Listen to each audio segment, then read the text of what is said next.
Man is a creator of circumstance. You make the world your way. Here's what you do. You see things as they are in the world, not worse than they are, which is what a lot of people do. They say, oh my God, it's so terrible. The plight is so awful. I could never possibly do anything, so they don't take action.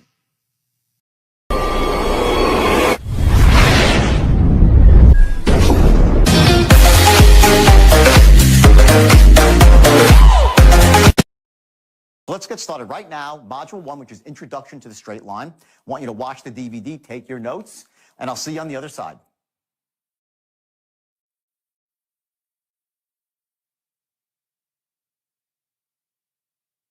So I want to tell you real quickly here, my I wouldn't say reticence, but I was like resistant to going out and teaching the straight line. And I'll tell you why I was resistant.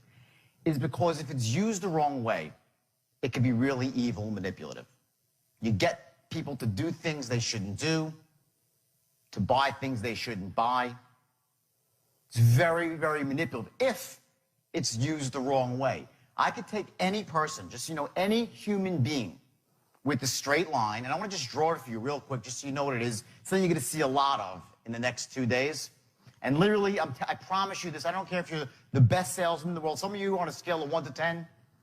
You're probably a 10. Best salesman ever. Some of you could be a 1. You're just starting out. And there's where you are, right? It's fine. No big deal. The straight line can take any person, any human being, regardless of age, race, creed, color, socioeconomic background, educational status. It does not matter. I'll take any one of you and make you an absolute killer on the phone, in person. It doesn't matter.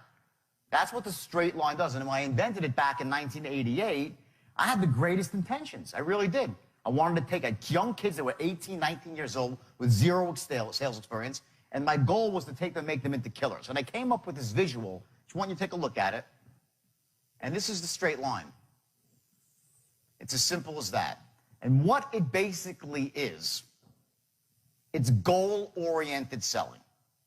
Rather than, when I walk into a sales force and I train corporations for selling, 99% of the time when I walk into a company, they hand me like their pitch sheet or whatever it might be. They all have like lead sheets or their presentation sheets, right? And usually it looks like just a giant sheet of paper with lots of words on it. And if the customer says this, you do this, and it's this giant blob, an amorphous blob. And usually what I'll do to get their attention is I'll light it on fire. I'll just light the thing on fire. Say, this is the biggest piece of shit, excuse my language, I've ever seen in my life. Because most of the time, the scripts that you see out there, what they force a salesman to do is go around in circles. And there's no actual goal-oriented start and a finish. And that's the real key to selling. It doesn't just apply to selling. It's in all situations of communication. Whether it's with your spouse, and I caution you when you learn some of this stuff, some of it could be really manipulative with your spouse. So don't use it for that. Use it to really, for the right reasons. Here's what the right reason is. It's, number one, to get people to buy things that they should buy. To overcome obstacles to buying that they shouldn't have. We all have these buying obstacles. And there are these limiting beliefs we have about buying and making decisions, and they hold us back from taking action. So what the straight line really does is a very regimented way to get someone, which this is called the promised land, here, right, where they give you their credit card number, they give you cash, whatever it might be, whatever you're selling. I know you're selling a lot of different stuff here, different products, right? And this is where you start, right here. Okay, and what's going to happen here is you're going to learn to know these dotted lines that are right here on either side of your sale. And you're going to learn to become masters of controlling every linguistic encounter. And that's the key to the straight line. What it allows you to do is before you start, before you make any sale, I don't care what you're selling, if it's cars, stocks, credit repair, debt settlement, subscriptions to a magazine, memberships to a club, seminars, it doesn't matter. Every sale is the same. And now you say, well, wait a second, every sale is not the same, right? They say different stuff and people have different objections. I get that. What I'm saying is that you're going to learn to take every person's objections and manage them in a way that empowers them, but that also allows you to keep control of the situation, of the sale. Because what happens is once they take control of the sale, you're done. And those of you who are experienced, you kind of know that. The key to selling is to maintain control of the sales. I want to give you some background into sort of what some of the stuff you might have taken sales courses in the past, and I wanted to kind of demystify some things about what selling really is. And I want you to know that I've trained about 20,000 people, and I've never had a person, zero, I've never had a person not blow up and become wildly successful with a straight line as long as I had 3 attributes, and I'll tell you what they are. Number 1 is a desire to be really wealthy. If you don't have that, you really can't be in sales. You have to have a desire to be wealthy, and it got to be a burning desire. And that really is about finding out what your whys are in life. You know, why are you doing what you're doing? If you're just doing it for a buck to make a little bit of money, that's not a really powerful why. So we're going to get into that later. The second thing is you need to be able to take advantage of an opportunity when it comes knocking at your door. Like right now. I'm telling you, I could take any one of you and dramatically increase your production by at least 50%, the first month. Anything that you don't like that I say, just disregard it. But I promise you this, that what I'm going to say, if you accept it into your heart, it will blow you away and it will change your life. I've made more millionaires with this system than you could possibly imagine. Millionaires, many times over. People that worked for me that were losers were making $250,000 a year. The losers. Winners were making $600,000, $700,000, and the real winners were making $2 million, $3 million a year using the straight line. And some of them were 18 years old and had been working in a pool room the year before, or a car wash. Seriously. Had 0 sales experience, but using the straight line would just literally soar. They would soar. Because what it does, it gives you the psychology to understand what selling is all about. And I caution you again, if anything, please, please, please maintain your ethics with this. Please. Because you're going to, when you really understand the power of it, you're going to see how it can be really, really evil if it's used the wrong way. And I went off course. I did. I went off course. I took this and I, went wild. I was making $50 million a year, $50 million a year, not sales, profit. In my pocket, $1 million a week, and I was 25 years old. So I went wild. I started doing massive quantities of drugs. I went off the charts. I'm sober for 13 years, which is a great accomplishment, but I went through hell to get to this point of clarity right now, where everything I tell you will be 100% appropriate and ethical. So please, everyone, raise your hand and say aye if you agree not to use this for unethical reasons. Raise your hand and say aye. Okay, thank you, great. That's really important to me because you can't go out there hog wild with this stuff because you're going to get people to do, you're going to be shocked. I've had people I train next to, like, I just doubled my production. I'll show you some testimonials afterwards. And by the way, if I was looking to close you, I would have started today off with like 20 testimonials. And we'll get to that too. But that's not the purposes of today. This is just to train you and educate you. In the old days, they say, okay, you're going to develop rapport 10% of the time, right? 20% of the time will be qualifying. Then you have 30% where you'll be actually presenting and 40% closing. And the example of this is like, you ever seen the movie Tin Men? Where like they're these door-to-door salesmen, they go in for a couple of seconds, they drop a $5 bill on the floor. They said, ooh, is this your money to, get credibility with the people? They develop rapport like that. Then they go and give a quick couple of questions they can afford, and they slam the presentation, and bam, they close, until either the person says no, or they just hit them over the head till they say yes. That's the old selling model. And this model's got a bad rap. Okay, if you say to someone, oh, I sell them a closer, it has some stigma to it. So they came up with the new model, which I think is a total joke. Okay, here's the new model. Okay, right here. Okay, and what this is called consultative selling. And this is selling for people that don't want to admit they're selling. They're like, I'm not really selling anybody. I'm just filling people's needs by asking them what they want. So what happens is this. Most of the time is spent building relationships or developing rapport, 40% of the time, right? 30% of the time, right, you're identifying what their needs are. Then you present solutions 20% of the time, and then you close 10% of the time. So you're really never even closing, just a little sliver, right? This is the biggest crock of shit I've ever seen in my life, okay? And I'll tell you why, okay? And you're in sales, right? if you're not closing, you got to get out of the business, okay? You know when your closing starts in sales? I'll tell you exactly when it starts. It starts right here. The instant you open up your mouth, you're closing the sale. Every word that you utter is about getting to this point of the line. There's nothing evil about selling or persuading or influencing if you're selling a quality product and if you've qualified the person out and it's what they need. But you gotta wipe the shit out of your head that there's anything wrong with influencing people. If that's how you feel, and I don't think there's really anyone in this room that feels it, because you're salespeople. But sometimes I walk into a room and they're like, well, I'm not really a salesperson per se. I'm just like, identifying people's needs and trying to fill them elegantly. So here's what I asked you for. There's only two things. Number one is 60 days. And please write this down. This is important. For the next 60 days, while you embrace this system, and I promise it will dramatically improve your production, I want you to stretch. And what that means is you work twice as hard. I've been in business about 50 times in my life. I've taken public about 120 companies, raised $1.5 billion of venture capital. And I'll tell you this, I failed about 40 times. Been bankrupt. Had business I built up, didn't work, right? So what happens in life is this. There are certain windows that you have when things are working. And when you have that, you got to work twice as hard. It's like a window to jump through of opportunity, right? That's the way it is. So what I want you to do is right now, when you're first learning the system, don't say, okay, well, it really works. I'm just going to kind of do what I always did. However many calls you're making, I want you to make twice as many calls. If you're dressing a certain way, dress that way every second of the day. Whatever your commitment is to your thoughts, what you're thinking about, where you're going in life, the goals you're setting, I want you to stretch them, not forever. Not forever. Just for 2 months, 60 days. Because that's the kind of the amount of time that it takes for you really to take hold and internalize this stuff, okay? So that's number one, okay?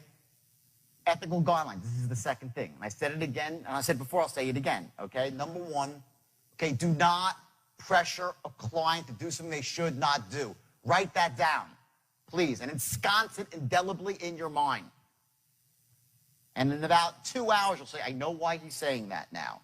Because you're going to realize there are certain unconscious buying triggers and certain tonal patterns that make people buy things they shouldn't buy when used the wrong way. Do not use this for that. Okay? Next, never pressure a client to do something they shouldn't buy. So don't to do something or buy something. Right? Very important. Okay? The widget. Anyone know what a widget is? Anyone know? It's a mythical product. What's a widget, right? That's the question, okay?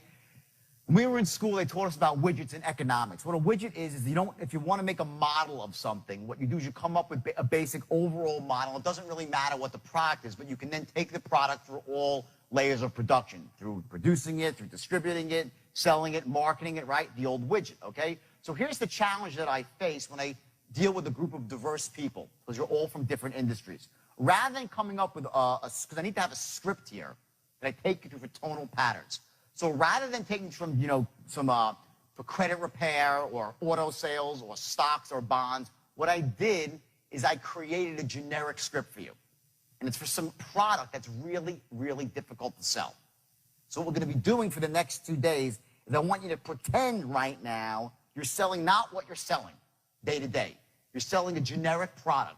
And I'm going to show you how to sell a generic product over the phone, okay? And it's a $4,000 product, $4,000 product to people that you don't know, that you've never spoken to before.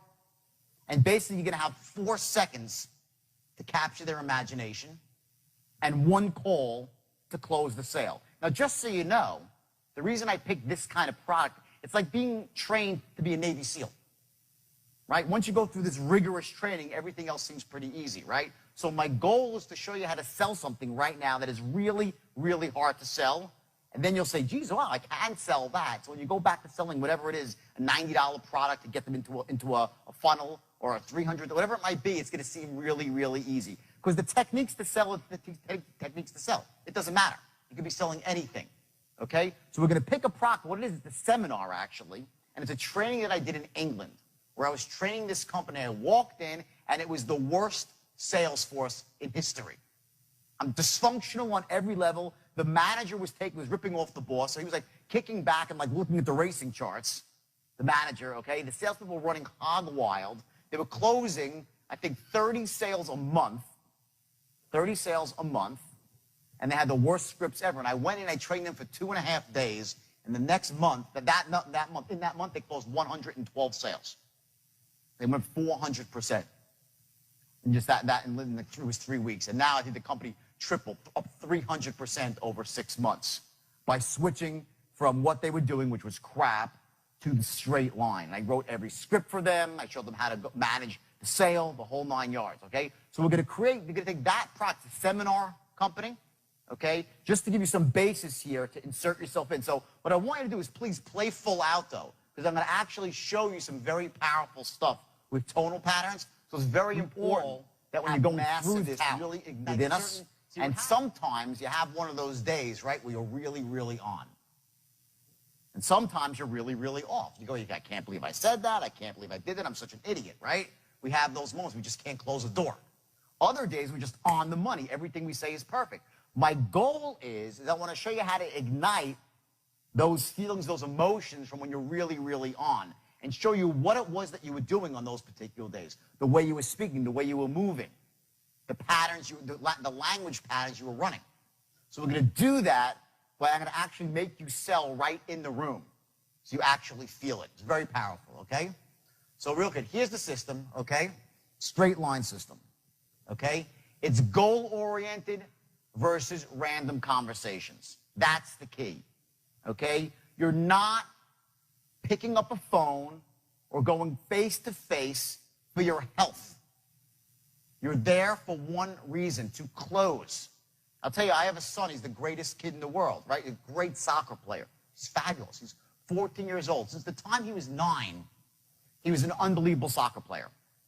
And I watch him play, but for some reason, he never wanted to score.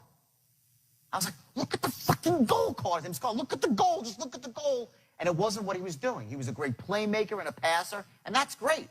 And I love watching him play. But he wasn't goal-oriented. He wasn't looking at the promised land. What you have to do as a salesperson is every time you go into an encounter, you have to understand what your outcome is. And your outcome is this, to close. You're not there for your health. You're not there for the other person's health.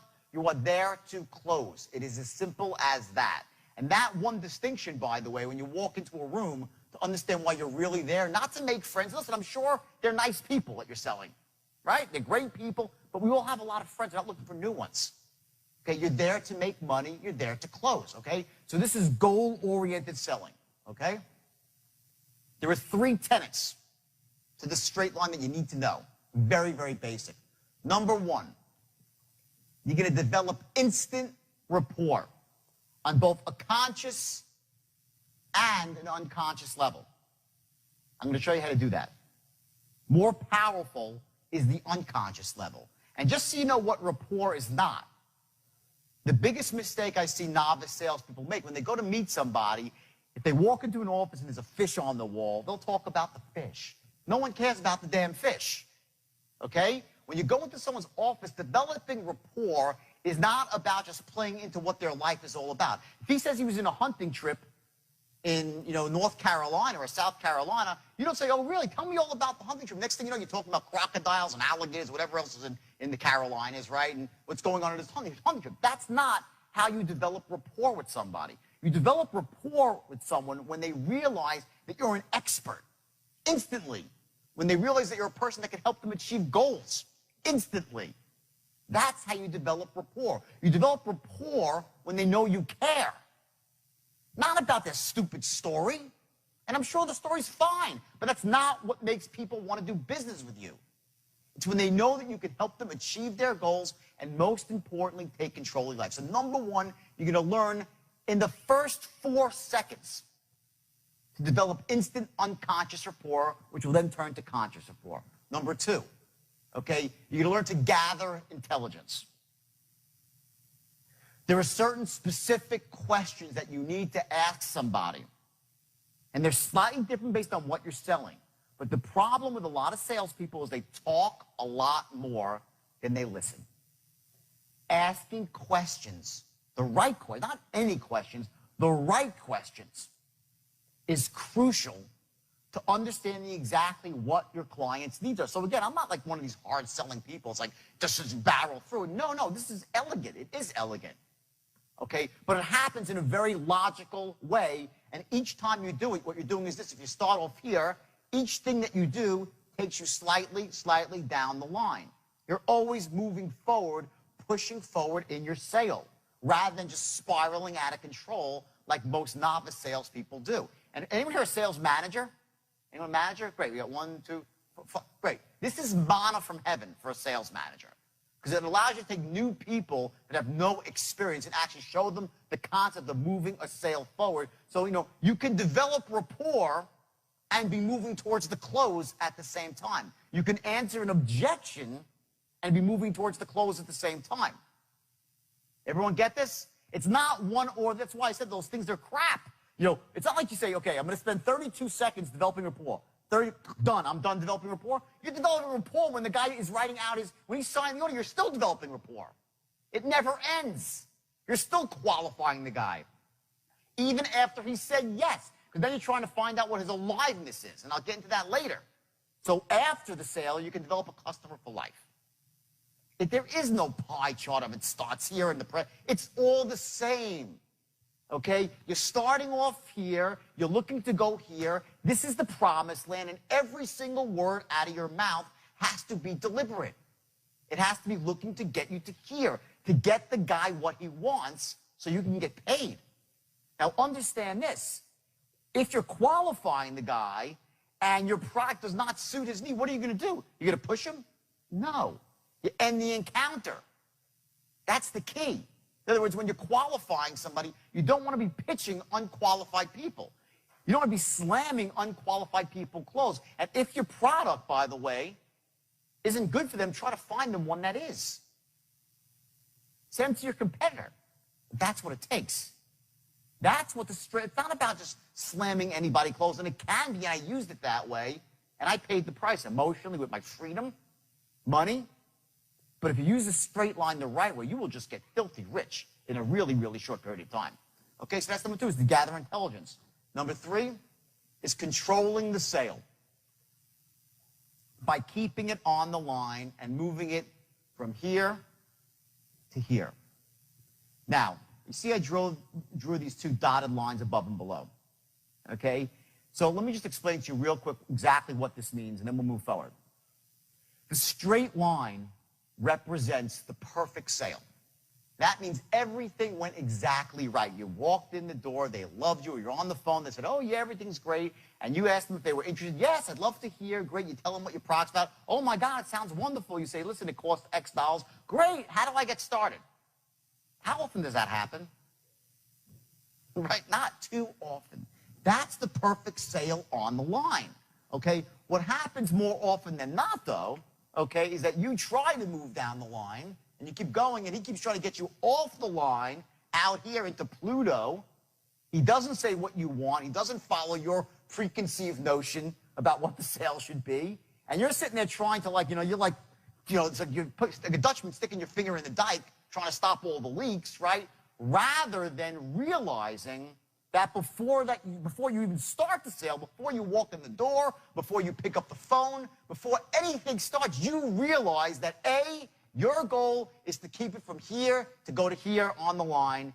He's going to try to take you off the line. So what you need to do is, in a very elegant way that empowers him and that empowers you, is keep him on the line or close to it. And in these boundaries here, when he's off the line, you're going to do 2 things. You're going to, 1, develop rapport, and 2, gather intelligence. That's what happens when you're off the line. When you're on the line and everything is going as he should, you're talking, he's saying, uh-huh, and he says, great. How much does it cost? You say X. He says, great. Closed. That's the exception to the rule. There'll be 1 out of 100 sales. Is that simple? So what really happens in the real world is as you're looking to take him down the line, he's looking to push you off the line. So what you're going to learn is some very specific strategies that allow you to stop him from going too far, because this is the control. You're here, you're in control. If you're here, you're out of control. And you've lost the guy. You're out of rapport. He's off the sale, and you're losing time and money, and you're wasting your own time. You can't close the guy when he's out here, okay? When he's here, you can't close him either. You can close the guy when he's between here and here. So you're going to learn strategies that are really, really effective and make him love you, or him or her love you, is to stop them, move them forward, and bring them back to the line, okay? And that's really the essence, the structure of the straight line, through becoming what's called unconsciously competent. There are 4 levels of learning. Okay, let me tell you what the levels are. Some of you might know, if you've been through any self-development, this is some very basic stuff, but it's important here. The first level is called being unconsciously incompetent. And what that means is this. When you first start doing something, you know so little about it, you basically know nothing. You don't know what you don't know. This is a very scary spot to be in. When you're thrown into a situation and you're a complete novice, you say, geez, I'd love to get better at this, but I haven't the slightest idea what I don't know. Everyone follow that concept? This is where most people start off, okay? The next level is becoming consciously incompetent.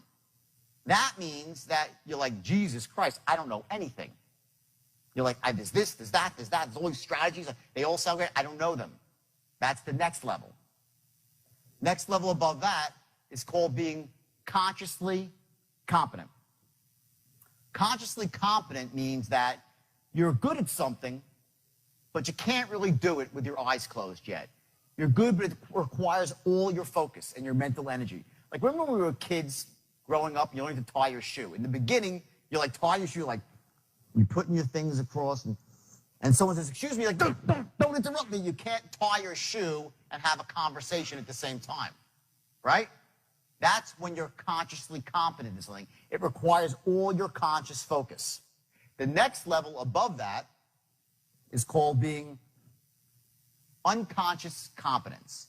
And that means when you're really, really great at something, you can do it without thinking about it. And the only way to get from conscious competence to unconscious competence is through practice. There's no other way. By drilling it into your head again and again and again and again and again until your brain just clicks, and all of a sudden you're using the unconscious part of your mind, which is infinitely more powerful than your conscious mind. Your conscious mind is maybe 10%, your unconscious mind 90%. It's like 10 times more powerful. So it's a dramatic difference. You're going to get there through forced repetition, by practicing, by just going out and doing it. And one day, all of a sudden, click, you'll be unconsciously competent at it. It takes about 3 or 4 weeks of really, really trying to get unconsciously competent at something. So it doesn't happen overnight, but don't worry. Even when you're consciously competent, you'll still be doing great. That's why you'll get a quick bump of 30 to 50% right when you leave here in your sales. But about a month later, you'll double your sales if you're working. That's how powerful the system is. Okay, I want to give you an example here. Everyone knows this is a stop sign, right? Okay? Now, stop sign is what color, everybody? Red, right? Okay, and how about a yield sign, right? What color is a yield sign? Yellow, right? Okay. That's a yield sign. It's yellow, right? Okay. Guess what? For 10 years, yield signs have been red. There are no yellow yield signs. There are none. Why do we all think they're yellow? Okay? Our unconscious mind made a picture of yellow. They're not yellow. I promise, go out there, you'll see today, they're all red. They changed them 10 years ago. When I saw this, I was blown away. I'm like, Jesus Christ. I thought they're all, I look at them, I see yellow. Okay, that's how powerful your unconscious mind is. It rules your conscious mind. We have these triggers that we bypass to save time in the world. Okay, we run patterns in our head. You have a pattern that says when I see a sign triangular, it's a yield sign. You just assume it's yellow because it was when you were a kid. If you ask someone that's younger, they'll tell you it's red. Like it's red. My daughter's red. She learned to drive with red yield signs, right? You go by and you think they're yellow. Okay? You're going to learn, you're going to learn to use this basic strategy to get people to buy. Okay? You're going to learn to bypass people's conscious blocks to get to the unconscious, and they'll buy. Okay? So here's the deal. We're going to set goals today. We're all going to set goals. But the next 2 days is about tactics. I know you've probably been to some seminars, right? And they're going to tell you, go out and set 30-day goals, 60-day goals, and all this sort of stuff, right? And they don't actually tell you how you're going to achieve them. Okay? I'm going to give you, this is all going to be pure tactic. You're going to learn actual real-world strategy. If you haven't figured out, you saw the video, you know a little bit about me, I'm not a theoretical sort of guy. I'm just not. I don't come from the seminar world. I come from the real world. And I come from a special corner of the real world. My corner of the real world, everybody's rich. I come from a world of abundance, not scarcity. I come from a world where people that make $1 million a year are considered like, average. Seriously. That's Wall Street. That's where I came from. You hear about all these wacky bonuses and all this sort of stuff, right? So how do they make all this money, okay? Well, I'll tell you this. At the heart of Wall Street is sales. Stockbrokers are just glorified salesmen. Venture capitalists are salesmen. Investment bankers are salesmen. Most of my business, when I train people, it's Wall Street people looking to be trained. And not just brokers, investment bankers. This tactic here, the straight line, is the most powerful system for venture capital. And if you're any of you in business, who's in business for yourself here? Anybody? Raise your hand. Great, a lot of you, right? The most powerful skill to business is to raise money. For anything, for ventures, for whatnot, whatever you need, to talk to suppliers, to get credit. This system is not just for closing sales. It's for closing anything, including dates. Guys, girls, and girls, it works really good for that too, okay? But don't really use it for that unless you really want to, okay? But seriously, try to keep it for business, okay? You can use it, though, to get yourself dates, okay? It's about tactics, okay? Okay? I told you the most serious work, right? Okay? Now, here's something I want to touch on very, very briefly, okay? When you set goals in life, okay, your brain, you have the ability, and I'm going to show you how to do this tomorrow. You have the ability to use what's called your neuropsychology to make the goals much more powerful. Okay, to make your goals bigger and brighter, to expand on them. Okay, when I ask you to set goals, right, everybody, I want you to all raise your hand as high as you can. Everyone, raise your right hand as high as you can. As high as you can. Okay, now raise it a little bit higher. Okay, if I said raise it as high as your hand, then I said raise it, everyone raises it even higher, right? Right? I said the first time, raise it as high as you can, but you didn't, right? Because there's a level above what's comfortable, slightly higher and easily doable, but you got to stretch a bit. That's where I want you to set your goals for selling with the straight line, slightly above what you think is great. Not what you think is great, because you can blow that away. I don't want you to set it high in the sky, because you'll say, I can't achieve it, it's too far out in the distance. So we learn to set goals just above what you think is possible, okay? And you learn to make the goals bigger and brighter using visual technology in your head, auditory, kinesthetic, what you feel, and you're going to blow these goals up. You're going to learn to step inside these goals, okay?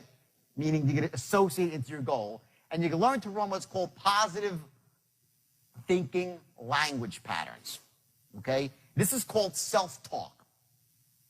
The first person you have to sell when you go out into the field is who? Bingo, yourself. The first person you're going to sell is you on the system that it works, on the job that you have, whatever sales job you have. If you're in sales, by the way, you know you're in business for yourself, right? Everyone know that. When you're a salesperson, you are in business for yourself, and you've got to treat it like your own business, okay? So you learn to run positive language patterns, okay? And you got to find your why. We're going to do all these three things by the close of business today. Okay, I'm going to show you some patterns to run to empower yourself, to get yourself into a peak state anytime you want. And especially right before you walk in the door and right before you pick up the phone. Okay? And lastly, you have to shed any programming that you have about sales being evil. It'll wipe it out of your brain. Sales is the most empowering profession in the world. It's a noble profession. Nothing happens in the world without sales. Nothing. Bill Gates is the best salesman in the world. He is a master. This guy, you know how he started Microsoft?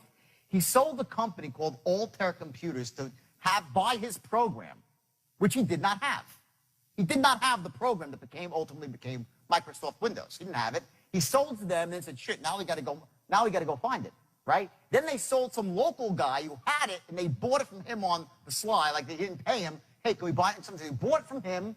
They delivered, they got the money and transferred the money. He influenced everybody to listen to him as the expert. He sold himself as the expert and the guy who could help them achieve their goals and get what they want. That's how he started Microsoft. Is he a brain? He's brilliant. Is he a hard worker? Yeah. But if there's one skill that defines Bill Gates, besides vision, it's his ability to persuade. Bill Gates is one of the greatest salesmen on earth. Next, Warren Buffett. Think he's a great salesperson, yes or no? Yes, right? And he says two things. Number one, the single most valuable skill in his life is the ability to persuade. In fact, he was such an awful persuader, and he admits this, that in 1960 or 61, he took a Dale Carnegie course, which back then was the gold standard. Now it's like, you say someone's name 8 times, it doesn't really work anymore, but back in 1960 it did, right? Warren Buffett took a Dale Carnegie course, and it changed his life. If you go into Warren Buffett's office, the only diploma he has on his wall is from a Dale Carnegie course. That's it. He doesn't, and the school's nothing up there. It was a single defining moment, the ability to persuade other people. When Warren Buffett buys a company, he's the master persuader. How about this person? Persuader or not? Sales, yes or no? Okay. The greatest marketer of all time. The whole entire world. You know what a herd is? Like a herd to the back of the room, right? She has the whole world as her herd. Oprah Winfrey says something and people just do it. She has these loads of women all over the world. Like you ever see this woman who, like, for 1 year did everything Oprah said? Okay? I mean, this is influence or not? She's the greatest salesman on earth, Oprah. Is she other things too? Yes, she's a humanitarian. She's altruistic. She's brilliant. She works hard. She's a visionary, but she's a persuader. But there's more to it than that. There are other skills required too to really become successful. And one of them, and a big one, is not being scared to fail. Not having fear of failure, and not having fear of looking stupid. We have this awful fear as human beings. We don't want to look like fools. Sometimes you got to look foolish in the name of progress. I'll give you another metaphor about my son, I love, we're really close. I have a daughter too. I'll show you a picture later. She's a great girl. She's 16 years old. She's got a boyfriend. It's the whole 9 yards, okay? My son's 14. He's fabulous. And we're having this conversation about when he plays in sports or when he does something about, do you go full out or do you not? And I see sometimes in him that when he's out on the field or doing something, he doesn't play full out, and he'll have an excuse. Like my leg hurts, or my arm hurts, or something happened, the coach was unfair, whatever, the referee was unfair. And what happens with people is we tend to go out into the world and we look for those sort of excuses about why things aren't the way we want them. And when you do that, you lose all your power in life. When you start focusing on the external, on the excuses, you lose your power. Here's the way people really think. I will tell you, I can go out onto stage and bomb. You go out there and you just bomb, right? And people will respect you for going out there and trying your hardest. It's not how you actually perform that earns you the respect of your peers. It's the fact that you went out and actually did it. That's the difference. So if you're out there right now and you're a new salesperson or you're struggling as a salesperson, there's no embarrassment in the struggle. There's just not. The embarrassment is in quitting. The embarrassment is in not trying your hardest. And I was trying to explain the distinction to my son, because I know inside he feels like, everyone's a crowd, he's a great player. So he thinks that maybe, he didn't live up to our expectations, and in some way that makes him not feel good inside. And I'm explaining, Carter, this is the hardest thing to learn in life, but you have to remember that all people care about is how much heart you have when you go about doing something. So as a salesperson, salesman, saleswoman, it's about your heart. Are you going at it with everything, from here up internally, or are you just going through the motions and blaming your boss, blaming the lead source? You can always blame the lead source, right? You can blame the economy. There's a million reasons why you're not selling as much as you could. Things aren't going the way you want them. They're all excuses. And I call it, it's your story. And we have that story. It's like a circuit breaker for fear. We come up with a story of why things aren't the way we want them, and we hold on to that story, and it stops us from moving forward. In truth, here's what it is. The only thing that stops you from getting what you want in life is the bullshit story you tell yourself of why you can't have it. You get that? What stops you back is the story, because the story stops you from getting honest. And if you can't get honest with yourself, there's no way you can go. Imagine like this. Success in sales and life, it's like a roadmap, right?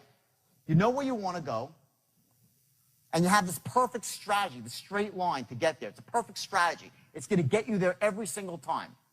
But if you don't know your starting point, if you're not getting honest with where you actually are, it doesn't matter how powerful the strategy is, and it doesn't matter how powerful your goal is. I'm going to ask you to set a goal today, right? A 60-day goal. And let's say you really set this goal, and I'll show you how to do it in a brilliant way. So it's visceral. So it makes you really feel it. You see it, you sense it, you smell the goal. That's step one. I'm going to teach you the straight line, which is your strategy to get to your goal. But if you're not honest with where you are right now, your starting point, the map is worthless. There's three things that you need to know: where you are, where you want to go, and how you're going to get there. Those are the three things you must have to take advantage of any opportunity. I'm going to give you the strategy. I'm going to ask you to tell me exactly where you want to go for yourself. You got to get honest. Don't blame the boss. Don't blame the leads. Don't blame your job. Don't blame the industry you're in. Just get honest. If you don't like your industry, find another one. Selling. You can sell anything. You can sell one product, you can sell anything, okay? So that's the bottom. Oprah Winfrey, another killer, right? Salesperson. Next.